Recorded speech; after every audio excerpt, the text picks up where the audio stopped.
White chicken biryani. Kung saan nga may masarap ay susundan natin mga idol. So tignan nyo kung gaano kasarap tong biryani chicken dito sa may Pasig. So ito ang famous na famous ngayon dito sa social media. Kaya trinay din natin kung gaano kasarap ba itong white chicken. May order sa akin eh. Pwede raw prito yung manok. Pwede raw prito yung manok.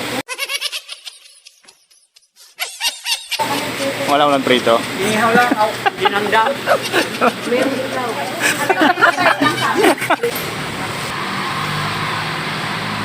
Dahil tao. So alas 8 pala ng umaga. Ito na yung pila. More than 20 to 25 person. Gandun. Gandun. Dami. White chicken. So tatry natin. Kung papala rin tayo makakuha ng isang order.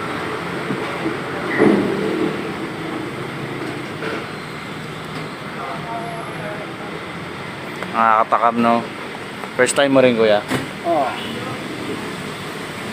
Subukan kung Kung masarap. masarap.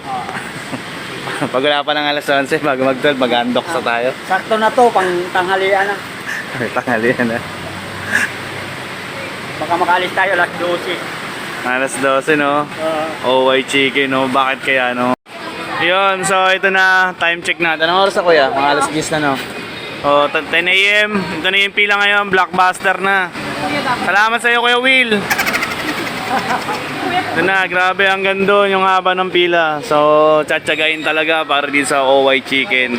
Tatry natin at first time kong titikman to ngayon, kung gaano ba kasarap to.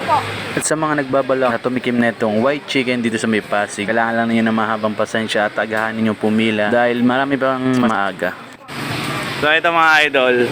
Bali, 1, 2, 3, 4, 5, 6, 7. Ay, bali, pang 7 ako. Bali, malapit na tayo sa katotohanan. Matitikman na natin kung gaano kasarap tong. Yan, isa lang tayo. Wala yung request na, no? Yan o, makakalis na. Yun, no? Kala ni Mrs. pwede raw prito eh. Teko, iyaw lang, oh. Yun, sa wakas. So, kailangan lang talaga ng mahabang pasensya pag nandito kayo. Cheese! Bye-bye! Bango.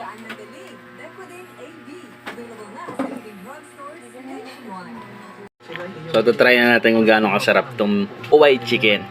Katapatan, pagtityaga, malasakit at pangkain sa kanilang paglilingkod sa aming bayan at gayon din sa iyo. Sulit, quality. Para sa inyong panuwalhati. Sulit yung 300 saka yung pagod mo saka yung haba ng pila.